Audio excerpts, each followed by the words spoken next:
Welcome to the SME Futures post-budget segment. And for this, we have Mr. Pradeep Shetty, who is the Joint Secretary of FHRAI. So thank you for coming. He will be sharing with us how the budget 2022 is welcomed by the industry. Did it miss the target, or it is really right on the expectations of the industry people? It stands right on the expectations of the industry people. So, sir, the hospitality industry has largely suffered due to the COVID-19 induced lockdown in different states of the country. So what kind of relief packages you were really expecting in the budget 2022 to replenish the whole hotel and hospitality sector? We welcomed the budget, but then it was another disappointment. Last 2 years were huge disappointment. This year, the disappointment continued. Budget was looked at from the standpoint of relief from the COVID pandemic and the effects of that, and none of that really would have come. What we were looking for is some general measures which would have given impetus to tourism, impetus to owners and entrepreneurs coming back into business, impetus into domestic tourism, and bringing up more hotels and making the atmosphere conducive for get growth, for just people to come back into business. Because as we've said, about 30% of the establishments have shut down across the 3 waves of the pandemic, and many of them have not completely opened themselves. There's a huge problem of available capital to come back, and plus there is a problem with the establishments entities who are under debt. The debt servicing has become a huge problem, issues with financial institutions. So there were many other issues that we had taken up, and we were expecting relief on those fronts. One of the things were that to bring in hospitality into the national infrastructure pipeline, and that would have really helped in the second cities or in places where there are these tourist attractions for the last mile connectivity. That would have helped. We wanted an infrastructure status for the below 200 million also. Right now it's only for 200 crore and above, but below that, just above 10 crores, so that hotels who are in pipeline or in project stage could come out. And also, it's not a budget which is really going to boost the morale of this industry which in 2019 gave about 1.80 crores of revenue to the GDP. There are about more than 50 million people employed over here. So none of these measures is really going to help this sector to bring back all those revenues. You were looking more to it, and sir, the sector employs nearly 4.5 crore people and provides livelihood to about 16 crore people. So, as you said, what do you think about the measures in terms of tax rebates and exemptions exactly in this year's budget could be beneficial for the industry? So there are no tax rebates, and exactly.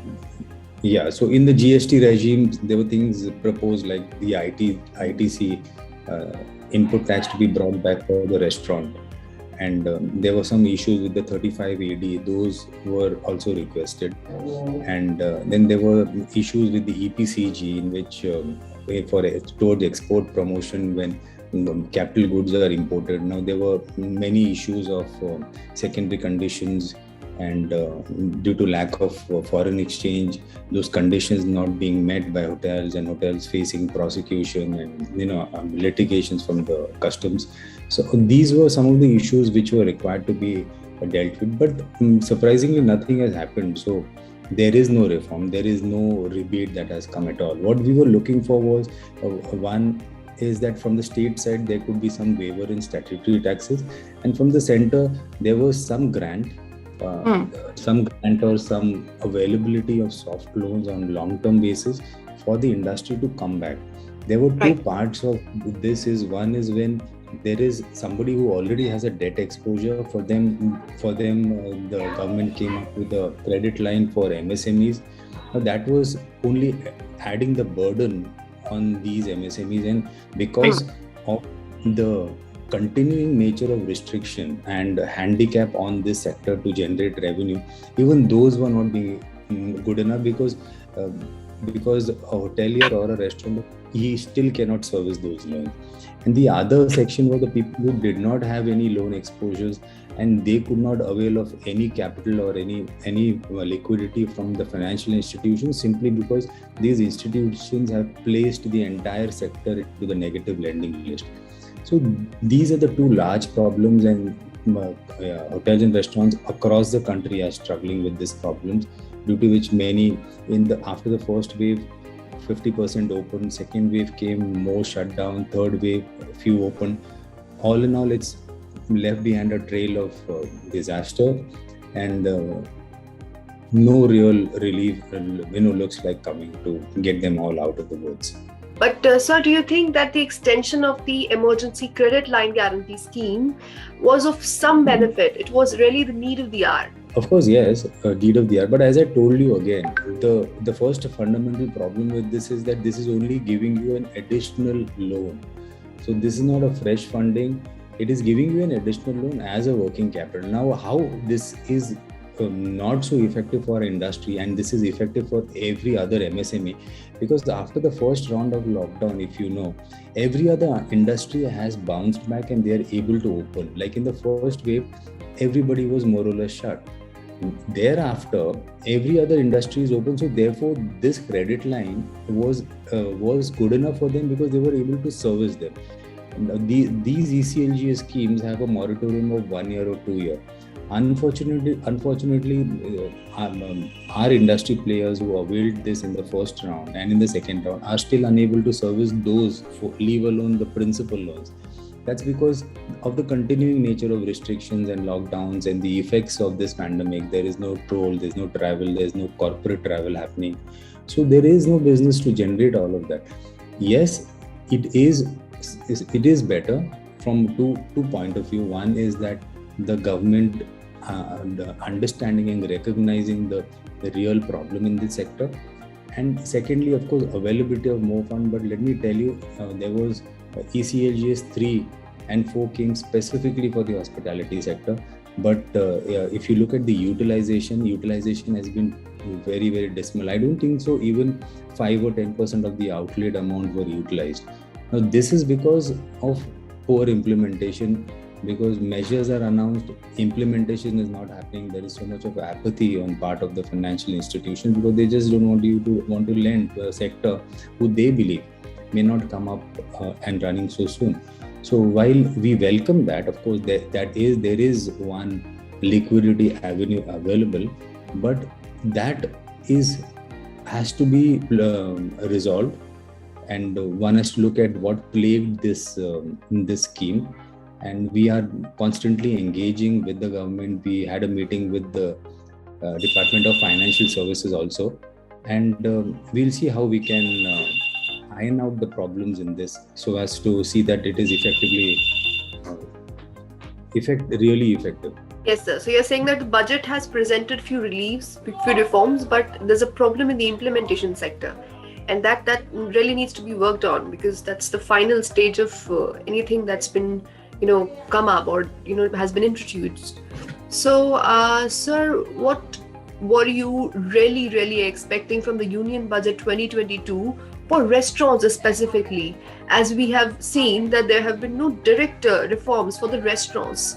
For the restaurants, if you see, there are millions of restaurants, and not just the brands. There are mom and pop shops, there are small restaurants, there are these standalones, there are these dhabas. Right. A lot of them have suffered immensely through these waves of pandemic. And what was really required was some liquidity fund to be made available for them, and that is like availability of soft loans for a longer duration of time. And this, mind you, in the about 2 months ago, the government also announced under the one-tap liquidity fund a 60,000 crore fund for the hospitality sector. Unfortunately, that never got operationalized. We've not seen the details of it. A fund which is created specifically for the hospitality sector, where it is given out in an easy manner without any bottlenecks from the financial institutions.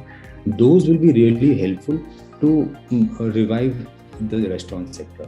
Now, across the waves of the pandemic, we have reports to say that about 40% of the workforce in this industry have already dissipated into other trades. That is because after the first wave, and the second wave, about 30% did not turn back after going back to their houses, villages, whatever, the migration issue. And then when another lockdown came, all of these people really lost hope and lost faith. The owners on one side could not handle them and couldn't manage them too far, and the employees did not have work. So they've started going into different industries.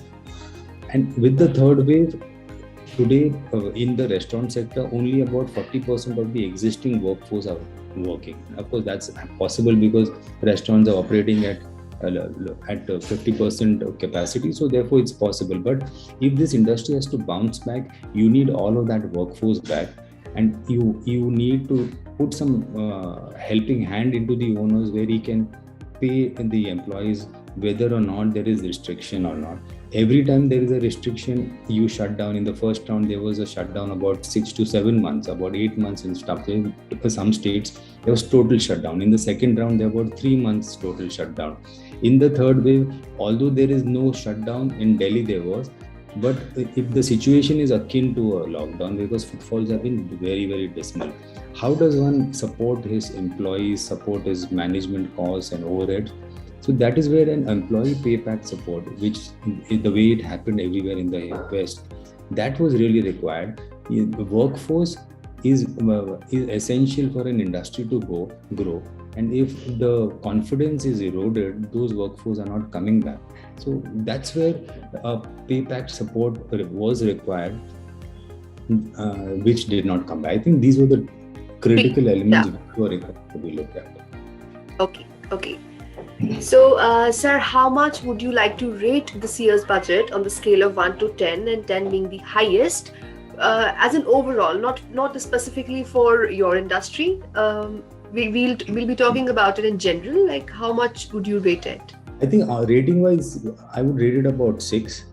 If you look at the overall outlays and spending on infrastructure, etc., I think it looks like a budget which is focused at boosting the economy, and this of course is what is required after 2 years of being battered by the pandemic. A lot of measures have come in. It doesn't look like populist, it looks like realistic, but from the standpoint of our industry, I would say it's just about 1 out of 10. There's nothing in it for this industry. So thank you so much, sir, for your time and your valuable insights for the whole budget 2022, and it was really great to have you here. Thank you, sir. Thank you for having me. Sure.